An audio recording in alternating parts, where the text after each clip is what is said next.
Today I'm going to explain how to use used to in a very simple way.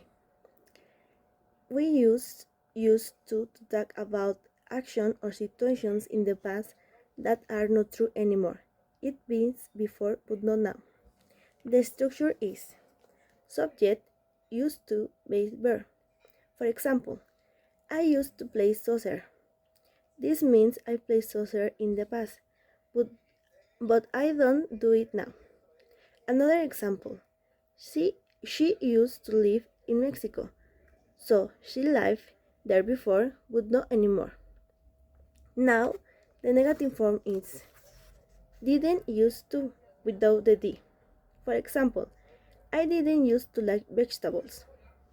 And for questions, we say, did you used to?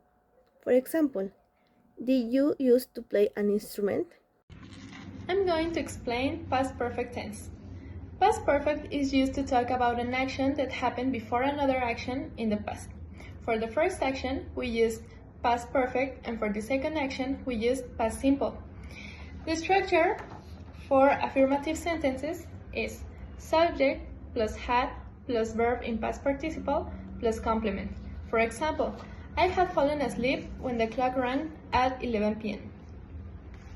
For negative sentences is subject plus had plus not plus verb in past participle plus complement. For example, they didn't understand the movie because they hadn't read the comic. And for questions is had plus subject plus verb in past participle plus complement. For example, had he finished his homework before he went to play with his friends? We use report speech when we want to report what someone else has said, but we don't use their exact words. The most important rule is that the verb tense move one step to the past. For example, present becomes past and past becomes past participle.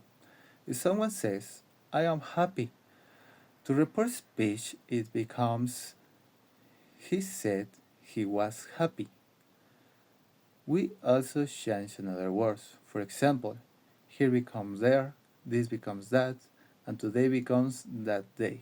Remember, report speech is not about reporting someone's exact words. It's about adapting the message to report it to someone else. And that is how to use report speech. Hello everyone, today I'm going to talk about passive voice and how to use it. Well, passive voice, the structure is was were plus past participle. And the sentence in active voice is Leonardo da Vinci painted the Mona Lisa. And in this case, in passive voice, always the doer is replaced by the object. Like the Mona Lisa was painted by Leonardo da Vinci.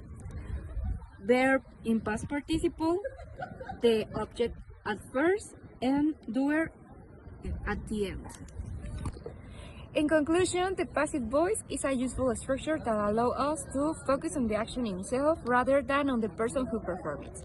It helps us sound more objective, formal, and clear, especially when describing past routines, habits, experience, or events where the doer is unknown, unimportant, or obvious. By using the passive voice correctly, our explanations become more organized and our storytelling becomes smoother and more professional. Thank you!